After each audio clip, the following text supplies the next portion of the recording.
Hi everyone, my name is Aya Newman. I'm a Hapa Yonsei who grew up in Berkeley, studied theater arts at Drew University, and I've recently returned to the Bay Area. I'm thrilled to host J-Sei's 10th annual Family Festival to celebrate Keiro no Hi, or Respect for the Aged Day, a holiday celebrated each September in Japan. This past week's celebration of Keiro no Hi in Japan, we learned that there are 86,510 people in Japan who are over 100 years old, and 88% of them are women. The oldest person in the world, at 118 years old, lives in Fukuoka on the island of Kyushu, and the oldest man living in Japan is 111 years old and lives in Nara. At J-Sei, we recognize 50 elders over 90 years young as part of our Oshogatsu celebration. This year, we are celebrating the 50th anniversary of J-Sei. Through several programs and events, J-Sei has been exploring its community and family legacies. We hosted Planting a Seed, a panel with founders of the East Bay for Community Action and East Bay Issei Housing, who merged in 1971 to form Japanese American Services of the East Bay, JSEB, now known as J-Sei. The video recording is available on J-Sei's YouTube channel, along with past movie nights and other J-Sei programs. Look for our next panel, Cultivating a Community, Centers of the East Bay, on October 21st, listed on our website. To open our program, I would like to introduce Executive Director Diane Wong and Board President Pamela Honda, who will share greetings from J-Sei and an outline for today's program.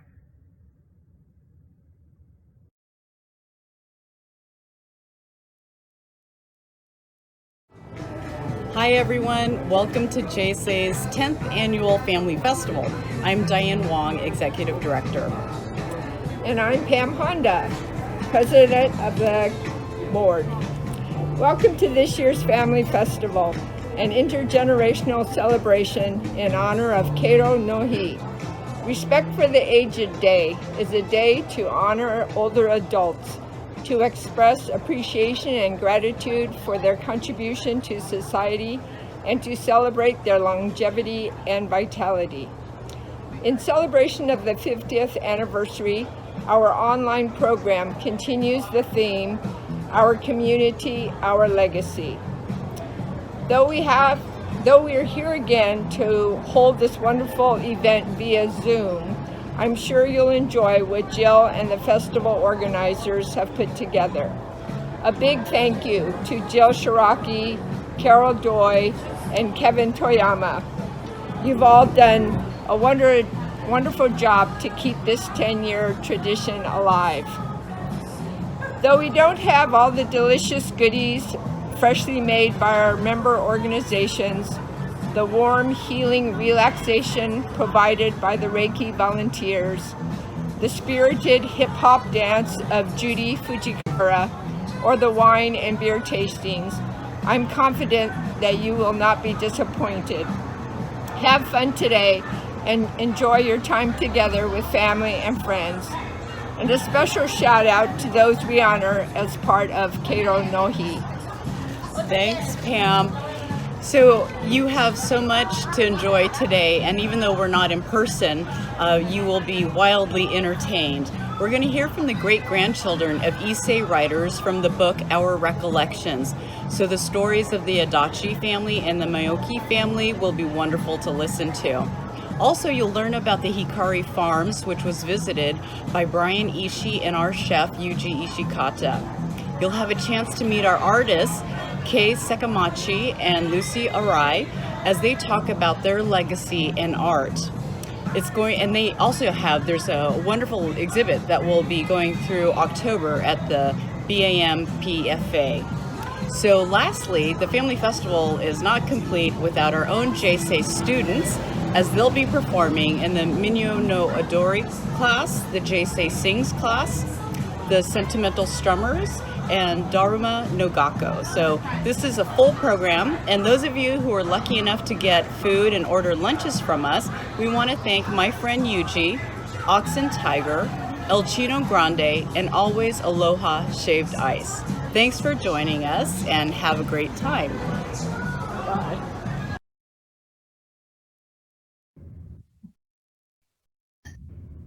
Thank you, Diane and Pam. What an impressive leadership team.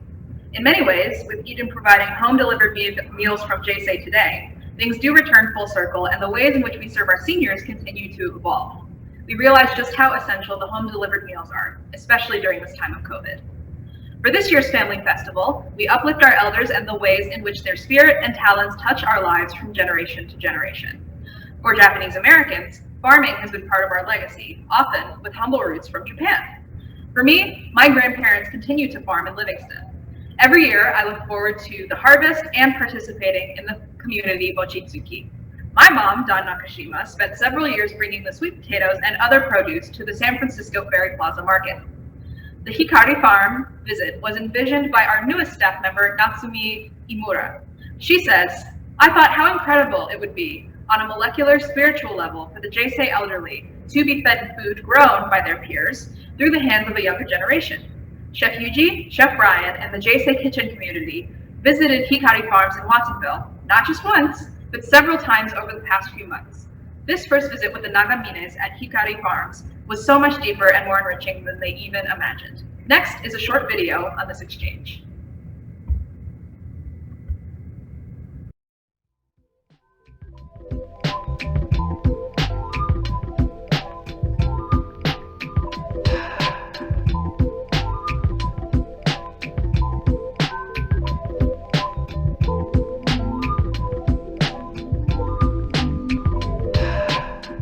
I'm Brian Ishii. Grew up in San Francisco, 5th generation Japanese American. I'm a professional cook, chef, but currently volunteering at J-Sei. I'm Yuji Ishikata. Grew up in the East Bay, 4th generation Japanese, 3rd generation Chinese. I am the chef of the nutritional program here at J-Sei. Also just a cook and person that loves food and culture. That was a big reason why originally I also wanted to go to that farm. Was number one, the family, but then the second part was like, what, like I don't think they have special soil. Like I don't think like it's particular. I think it's special, but like I don't think they're cheating, or like I don't think they had access to like a special seed or anything. But I was wondering like what is it? Like it's not in their water. Like what is that one thing that makes this so definitively better, and that like all these restaurants in like the Bay Area want their product and want to work with them? Like what is it?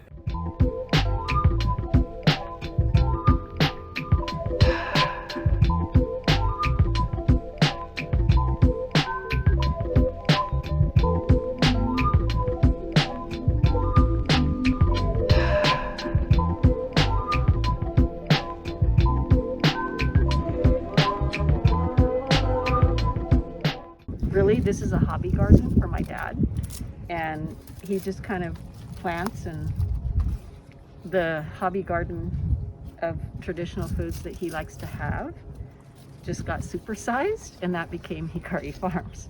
There was no business plan.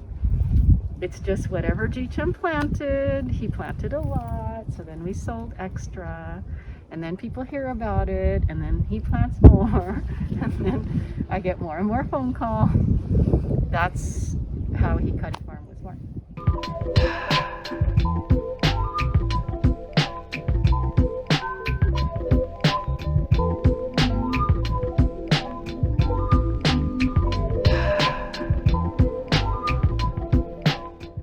This is a shuro tree bark that's wrapped around the hose to control the pressure, because when you water these little baby transplants, they're so fragile, they get knocked over if you don't, really carefully water them. So they're hand watered, and then when they get that big, then you could do the drip tape. But at first, you have to do the hand watering. Now that my father is so frail, I feel this big weight on my shoulder because he's a hard act to follow. And I'm doing my best to honor both of my parents' beliefs and the blood, sweat, and tears that they put into creating this place.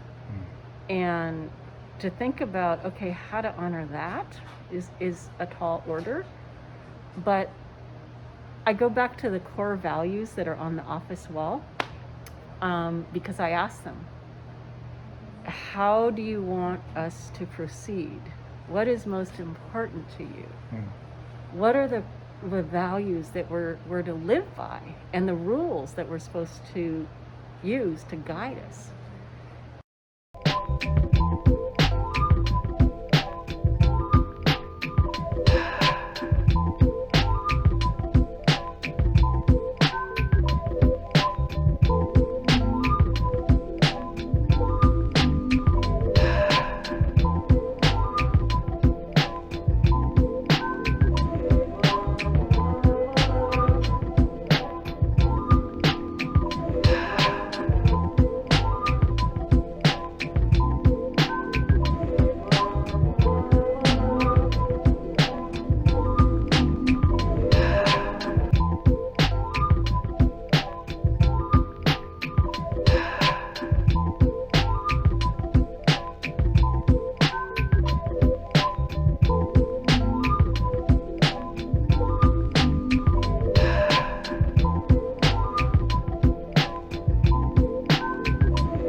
This is the kind of stuff like from brilliant.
I've been asking them for their guidance, and together we have defined a few core values.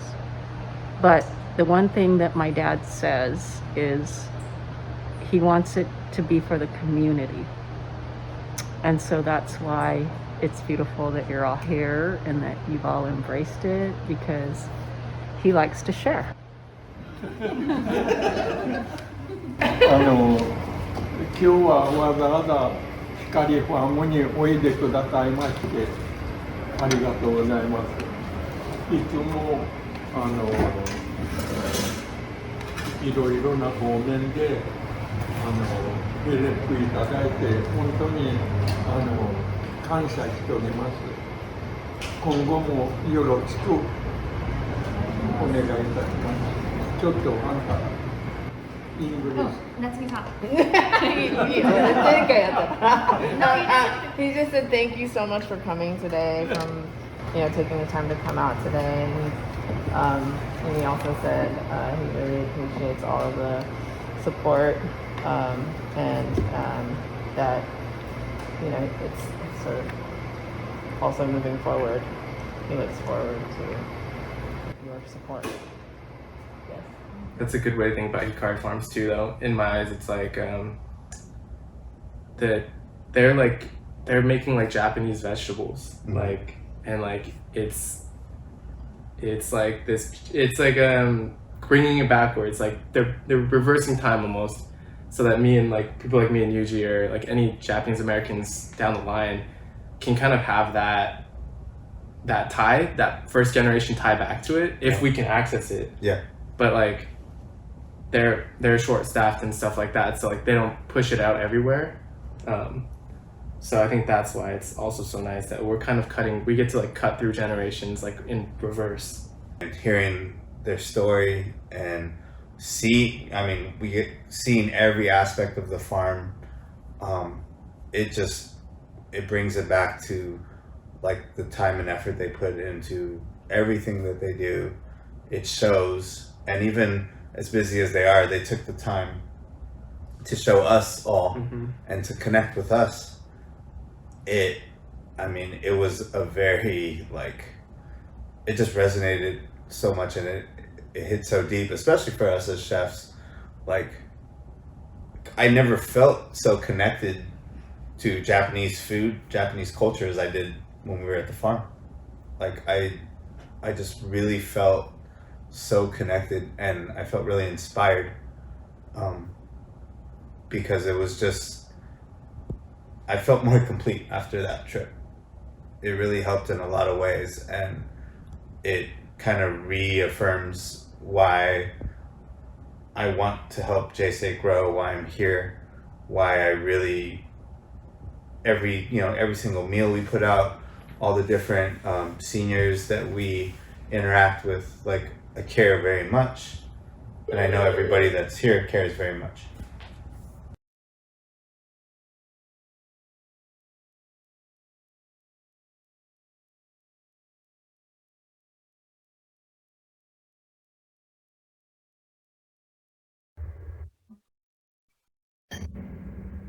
Thank you to Miles Lee and Kevin Toyama for editing together the video, and to Kathleen Wong and Natsumi Imura for the video footage and photos. We hope some of you had the chance to taste the delicious rakyol featured on top of a bowl of J-Sei curry that was available outdoors earlier today. If not to worry, we will continue to have Hikari products available for sale. Keiko Allen has been teaching Minyo no Odori, folk style dance, at J-Sei for the past 6 years. Minyo no Odori is invigorating, good for the heart, and good for the soul. During this time, Keiko Sensei has been teaching remotely from Fort Bragg. She says there are pros and cons to giving a lesson via Zoom. The pro is anyone who is interested may join the group from outside of the Bay Area. The con is it is difficult for students to see body angles and the movements on screen. Nonetheless, students are willing to learn and stay in touch with Minyo no Odori. The group of 12 dancers will perform Kyoshi no Zundo Koboshi and Motai Nai.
かかる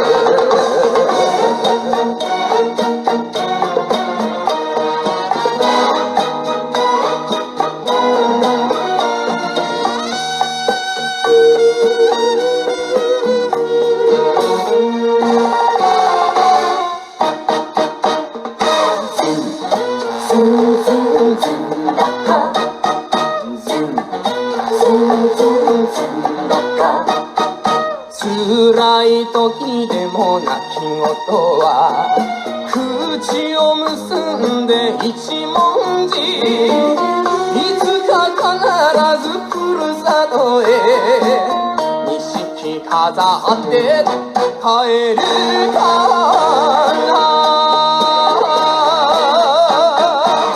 守り袋を抱きしめて奥に鉛で歌うのさ西の空見て読んでみる遠く優しいお母さんズンズンズンゴコズンズンズンズンゴコ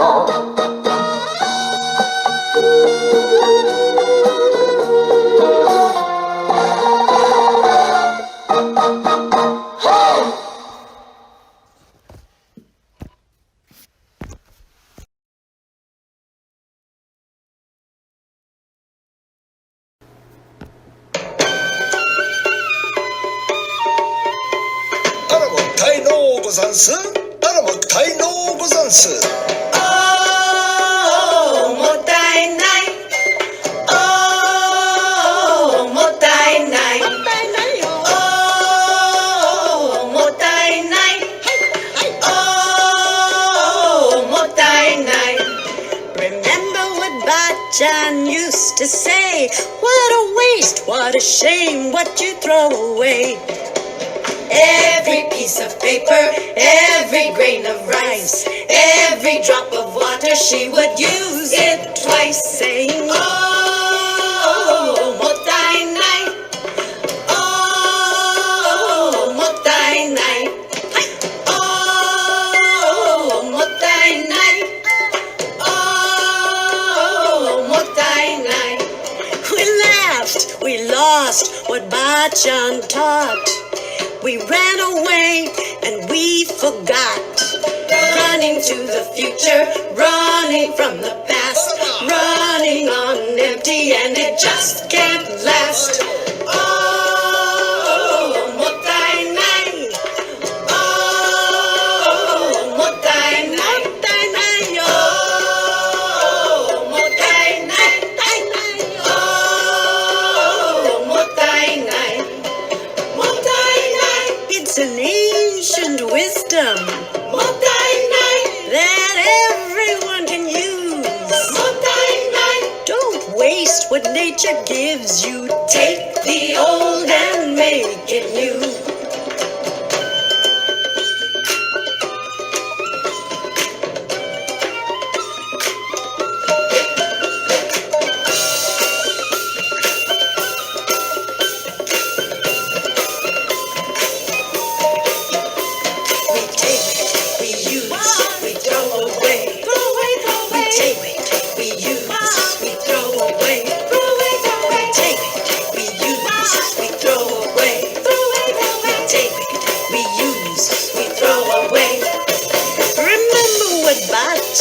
Used to say, what a waste, what a shame, what you throw away. Every piece of paper, every grain of rice, every drop of water, she would use it twice, saying, oh, mottai nai. Oh, mottai nai. Oh, mottai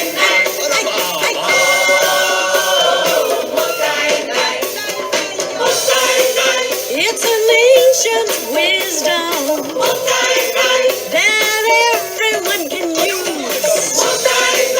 Don't waste what nature gives you. Take the old man.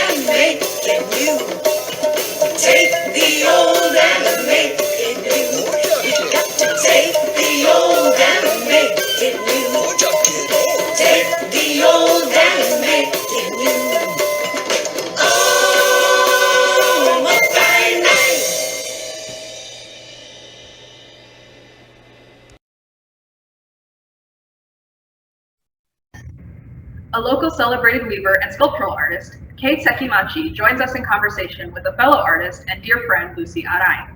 A retrospective of work, Kei Sekimachi, Geometries, is on view at the Berkeley Art Museum Pacific Film Archive through the end of October. They share their reflections on their legacy of culture and arts.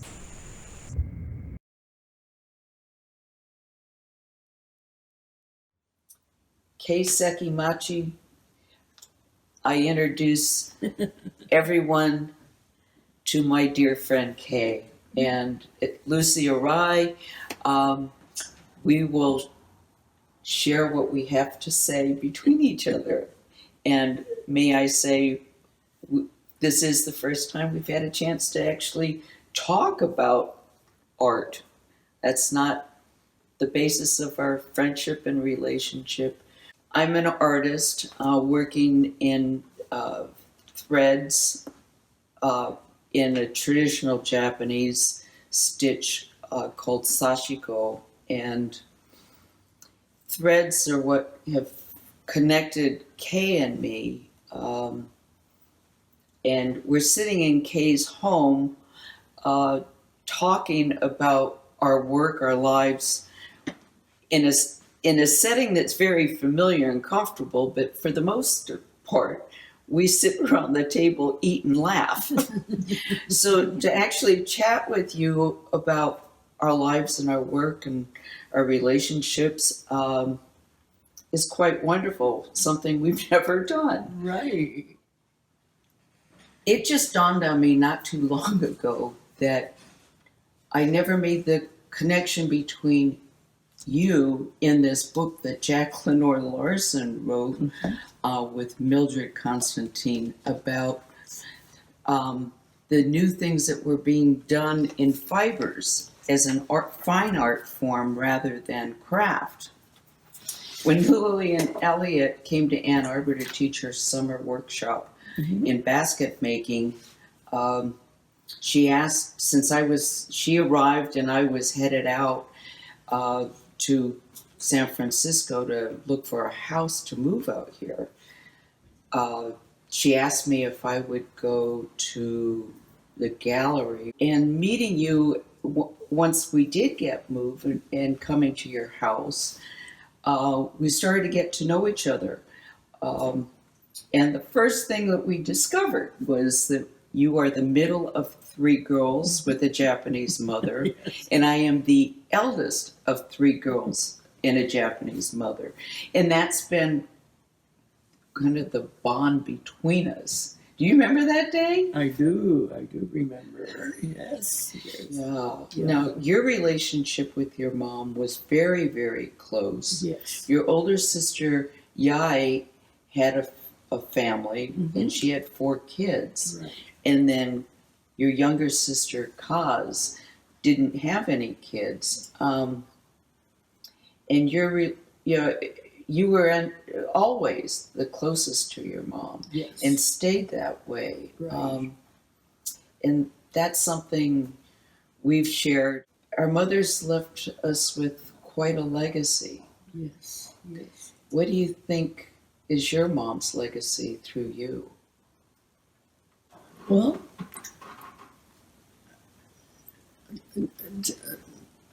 just the fact that she told me quite later on in life that she was a weaver and that she wove in Japan. And I still have the sash that she wove while she was a teenager. She prepared the silk from the cocoon, put it on her loom, and wove it, and then she tie-dyed it. And I still have that sash. Actually, in every Japanese household in the country, they had looms and they wove for themselves their daily clothes. And I know that in my mother's family, they sold the best cocoons. They raised silkworms season, and the good silk, the cocoons they sent to Kyoto, or they sold to Kyoto, where they were processed and woven into fabrics. And my mother told me that when the silkworms were eating the mulberry leaves, it sounded like that it was raining. And that the noise was. Oh, really? Yeah. So did your mother ever weave here in the States? No, until I started to weave, and I bought a loom, and I started weaving at home, and I knew she wanted to weave so badly that I let her weave a few things. Yeah. You did? I did. Wow. Did she meet up with your standards? Probably. Yeah. Yeah. Oh, that's quite wonderful. Yeah. Do you remember what your earliest thoughts were about being a creative person or experiences? All I knew is the only thing I did well was to draw. And so when we were growing up, we were so poor that we couldn't afford, many of the outside activities that kids went to. And so my younger sister and I stayed home, and we drew and made paper dolls. My paper doll has thousands of clothes. And I like to say, and we were wearing rags. But I had a wonderful weaving teacher called Truda Grimaldre. And so she really was my mentor and, a good friend.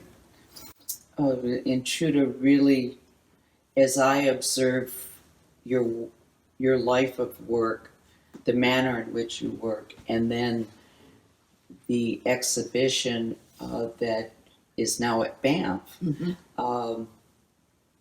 Truda nurtured you in a way that that particular exhibition, of all the ones that you have had, really reveals your passion for weaving. Mm-hmm.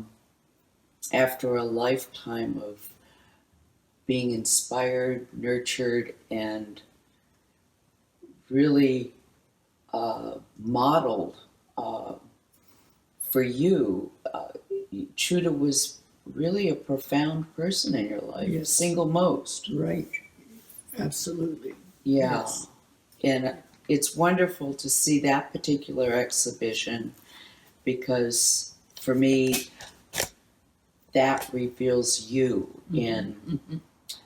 in its most innovative, passionate way that you have quietly gone about just living your life doing. Mm-hmm. Well, I think they did a wonderful job. The selection of the work and then the installation, I was very pleased to see how it was done. What's it like to see your work in that environment versus at your work table? Well, it's just very nice to see. And I enjoy going to the gallery, sitting there, and having people come up to me and tell me, or ask me questions. And now, you dyed the black monofilament pieces. Yes. What made you think that monofilament would take dye? I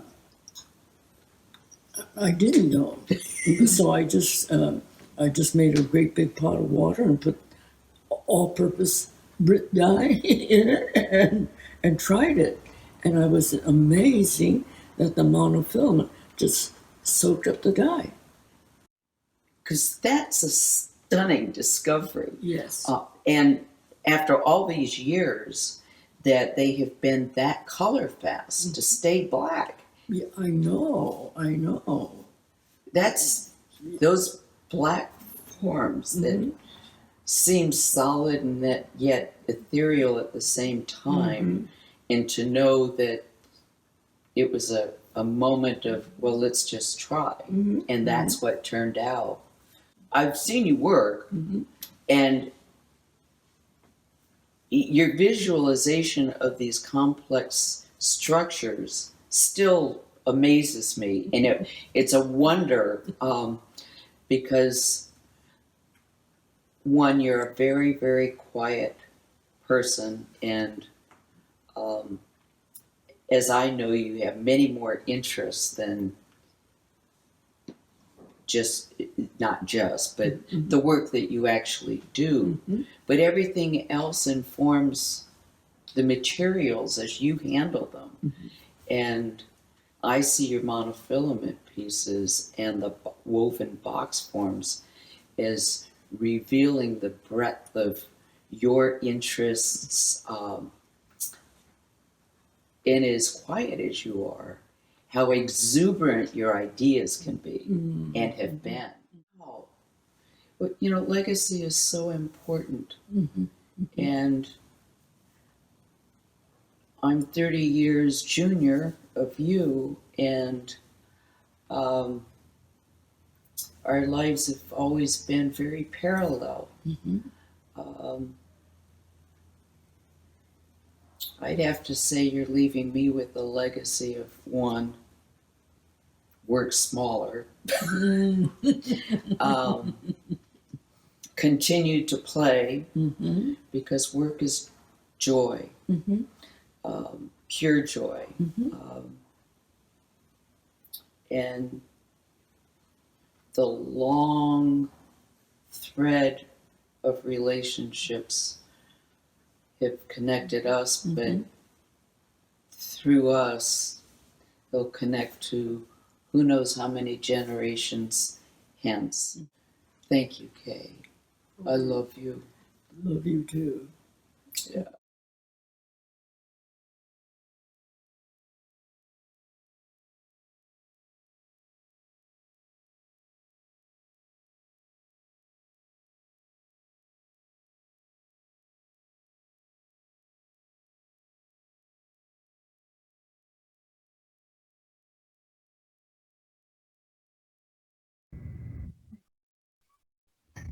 Thank you, Kay and Lucy, for sharing your friendship with us. The bond as sisters and daughters of a Japanese mother is a strong thread between you. Join J-Sei on the group tour on October 8th at the BAMPFA in Berkeley. A collaboration with Daruma no Gakko, of which I am an alum, over the past 2 years, has inspired an energizing online exchange of music and dance with the J-Sei seniors. The Daruma students attended both the Minyo no Odori and J-Sei Sings. We are proud to welcome back the Intergenerational J-Sei Choir. The two songs they will share are Sanpo, the theme song from My Neighbor Totoro, and Daruma-san.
にらめっこしましょう笑うと抜かすアップ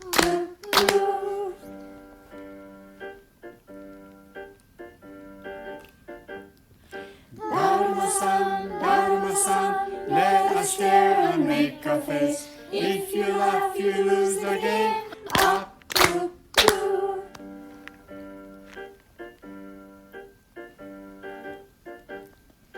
Daruma san, にらめっこしましょう。笑うと抜かすアップ。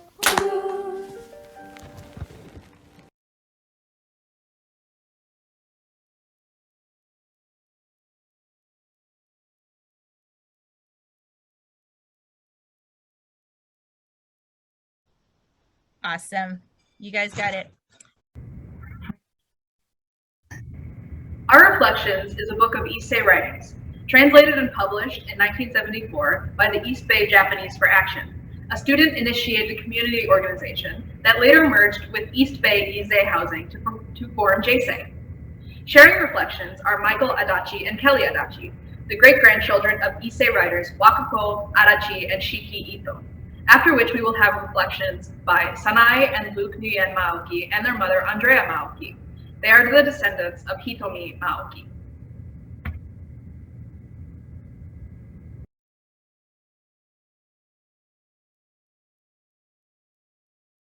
So now I think we're going to read excerpts from the book that we both kind of liked. So, and it takes place during the Depression, and what she says is, let me see here. And it starts out with Fallen Grandma, sorry, Shiki Ito. She's new to milking a cow. The first time I approached the cow gingerly. The moment I touched her teats, the cow kicked with her hind leg. The pail flew from my hand and I fell on my back. But as I gained practice, I got so that I could do it somehow. On a hand cart with a 10-gallon can filled with milk, I would come back to the house. On the porch, we had a butter making machine, by means of which milk is separated into cream and skim milk. As you crank the handle, it makes a tinkling noise. When the tinkling stops, you open the top and pour out the cream and skim milk. Cream was put in 5-gallon cans and kept in the cellar. 3 times a week, the butterman came to take the cream away, and later the check came monthly. At this time, butter was 25 cents per pound.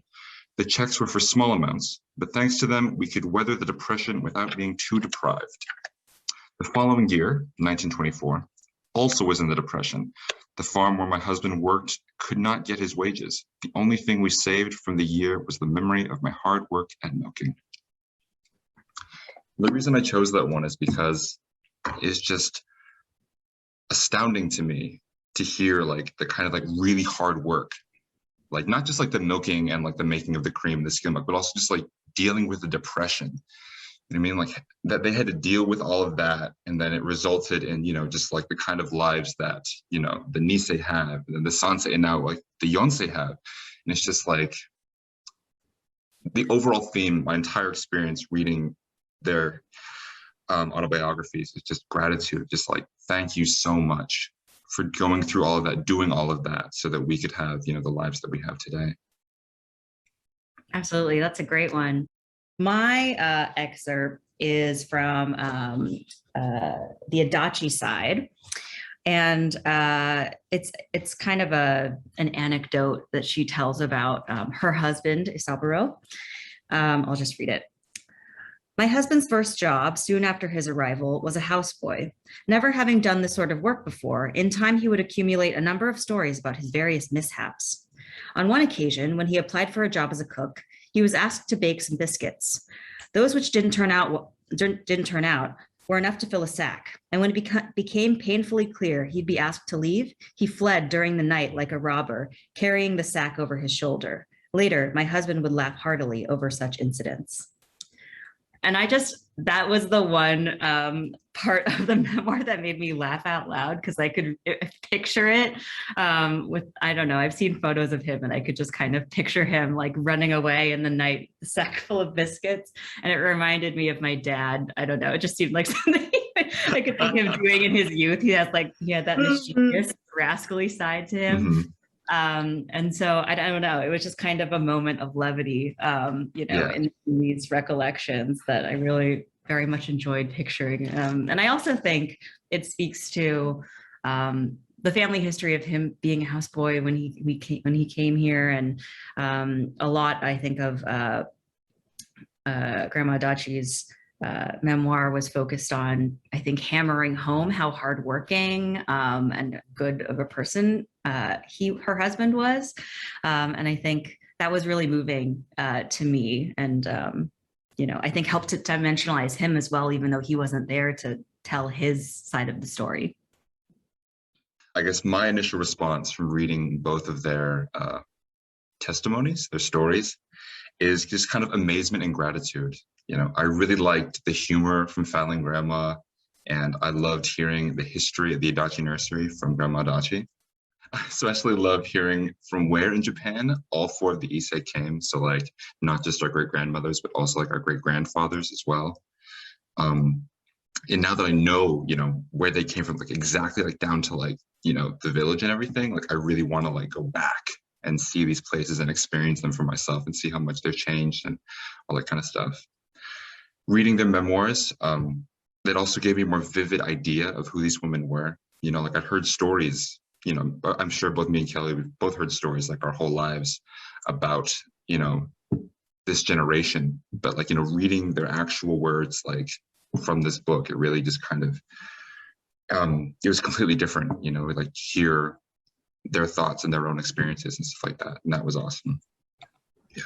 Absolutely. I agree. I mean, I think we've seen photos of them. We've heard, maybe kind of recollections of recollections, but really being able to experience these memories kind of on a firsthand account, really, I think dimensionalizes them, like makes them even more real. I think, well, I may have met one of them when I was a baby, but I don't have like very clear memories of either of them, in person. And so this is definitely a gift. And I totally echo your thoughts of just feeling very grateful and thankful for kind of, especially hearing about the beginnings of their journey in America, but also, their upbringing and then their experience bringing up our grandparents. They went through a lot of struggles. And I think they were really reflecting on that in their memoirs about, where they were at the time when they were writing it versus where they had kind of begun. And the contrast there was really striking to me.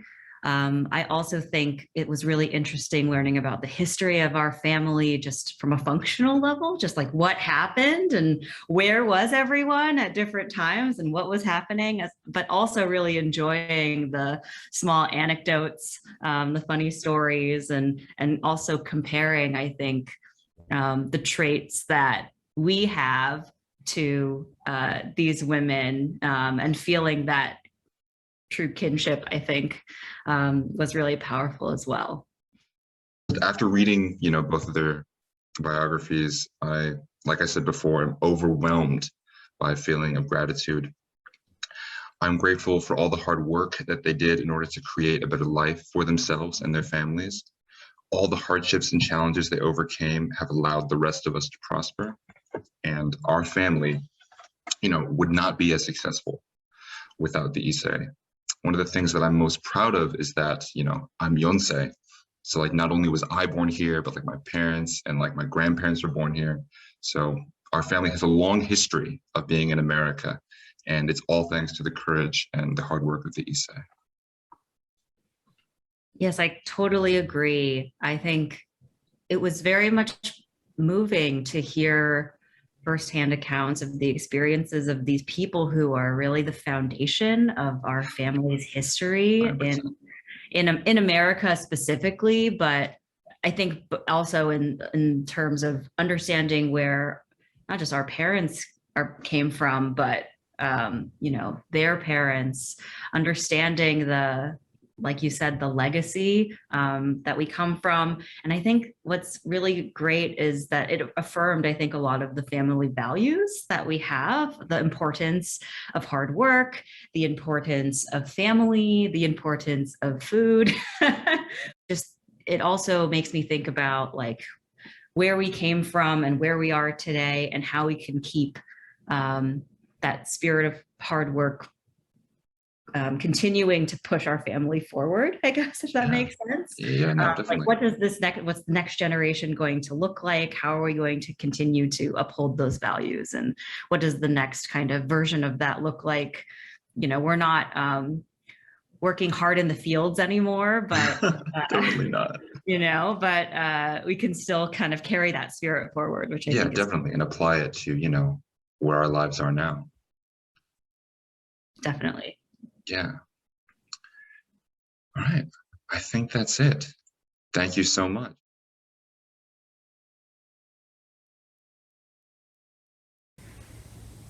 Dad, what do you remember about Bachan's participation in J-Sei?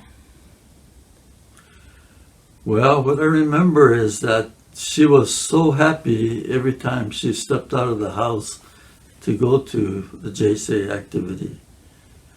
And she looked forward to being with her friends and socializing. She was a very gregarious person, and she was always grateful for all the services and programs that were provided for her and others by the young people. She was impressed with the kindness and the generosity and also the compassion of all these younger adults. And she used the Japanese word kansasuru. That means, you know, she was very impressed and appreciative of the services that were given to them. And it was always my prayer that these Isseis would have a period in their lives when they could really enjoy leisure, because they spent so many long and hard and sacrificial years working to provide for their families. What do you remember about her writing class? Well, she didn't say very much about her writing class, but she did mention that the Isseis were writing the memoirs, and she was considering different topics. She was a very literate person, and writing was not something strange to her. She wrote frequently long letters to friends and relatives in Japan and Peru. And she also was an avid reader. So I think that writing came naturally to her.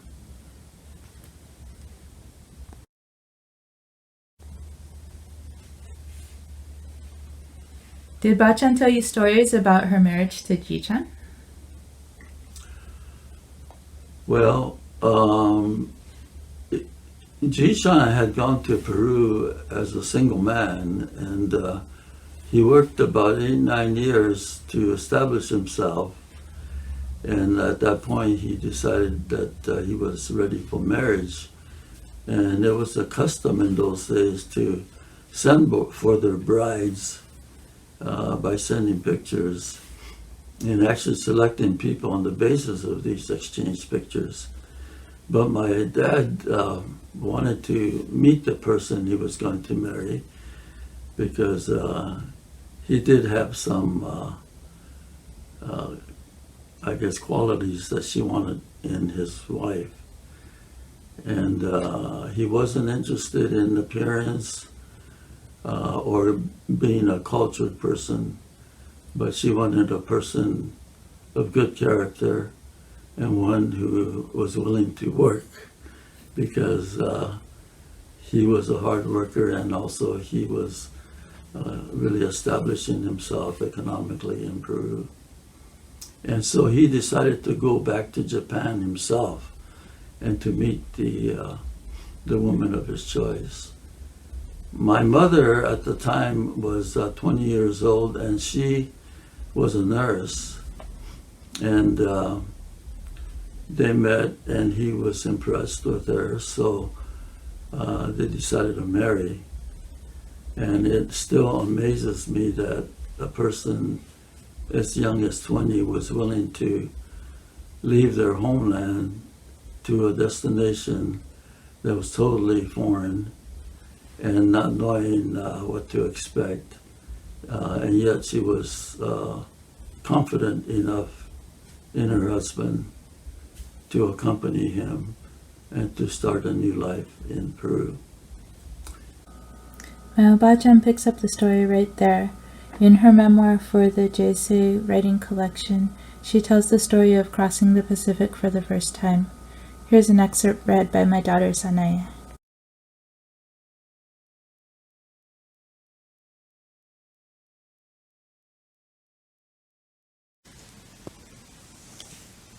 Our next stop was San Francisco, the city of my secret longing. The wharf was jammed with all kinds of people. I was shocked to see an old lady wearing a bright red coat, unthinkable in Japan. I also saw, for the first time, a young couple embracing and kissing each other right in public. Seeing them, some of us clapped our hands gleefully and laughed, for which we were reprimanded later. Thinking back on it now, our behavior then was an embarrassment even for country bumpkins ignorant of different customs. Afterwards, we had visitors. They were my sister, her husband, their friend, and a cute little girl.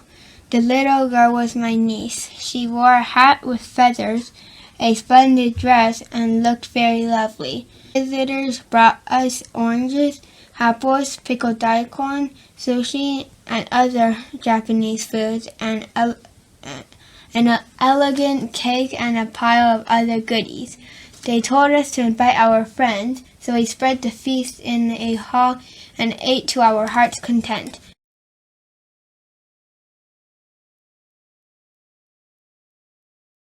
I cannot forget the words my sister whispered to me.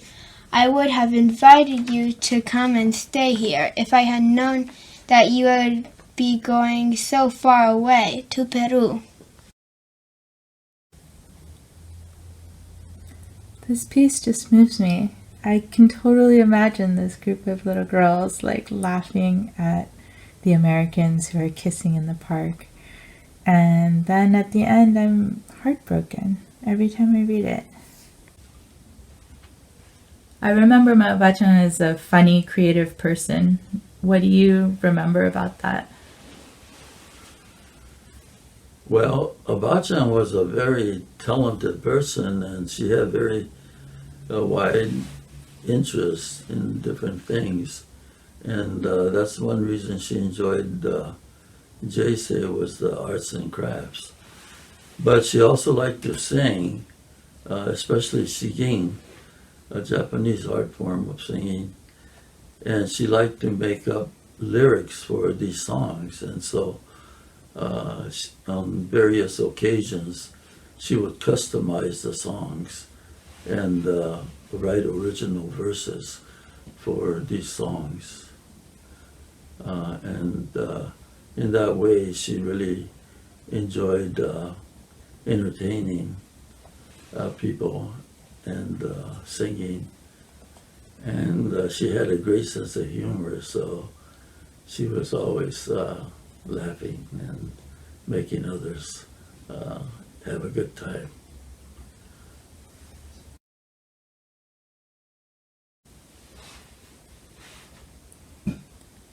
What do you think Maoba-chan would want to have remembered about her and Maoji-chan? Well, I think Bachan really had a lot of respect for Ji-chan, not only because of his character, but for all the things that he accomplished in the short period in Peru. But his achievements and accomplishments were not strictly personal. He was very much concerned about building community in Peru for the Japanese people. And in fact, he was quite a contributor to the life of the Japanese Peruvians, and so much so that in 1940 he was recognized by the Emperor of Japan for his achievements. And so they worked together to build community. Well, it must be hard to believe, but now you're a participant in J-Sei's activities. Yes, I'm very grateful that I'm now the recipient of the J-Sei services, and I'm enjoying all the classes and activities that have been offered by this organization. So I'm very thankful.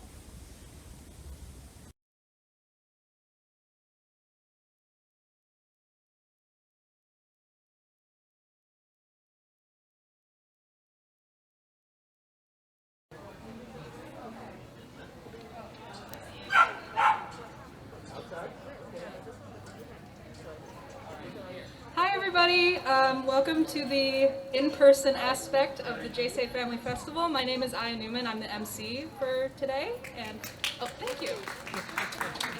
Wow, thanks, so nice. So I'm here to introduce our in-person entertainment. These are the Sentimental Strummers. So the Sentimental Strummers have been practicing and performing together for 12 years, led by Eloy Maoki. There are 11 members, including one guitar player. When not in pandemic times, they perform for seniors, and their repertoire includes oldies, Hawaiian, and Japanese songs. Eloy Maoki will also be featured as part of our virtual family festival, so please watch us on J-Sei's YouTube channel. There is a direct link on their website. So I'll introduce all the members. So we have Judy Fujita, Fuzzy Furuzawa, Vicky Jennings. Vicky's not here, just kidding. Vicky's here in spirit. Alan Maeda. Is there anybody else? Miyoko and Christine. Miyoko and Christine, okay. Where was I? Did I just say Alan Maeda. Twice. Eloy Maoki. 3 times. Tom Morioka. Chris Moriuchi. She's not here. John Murashima. Lin Nguyen. And Kei Yatabe. So, the Sentimental Strummers.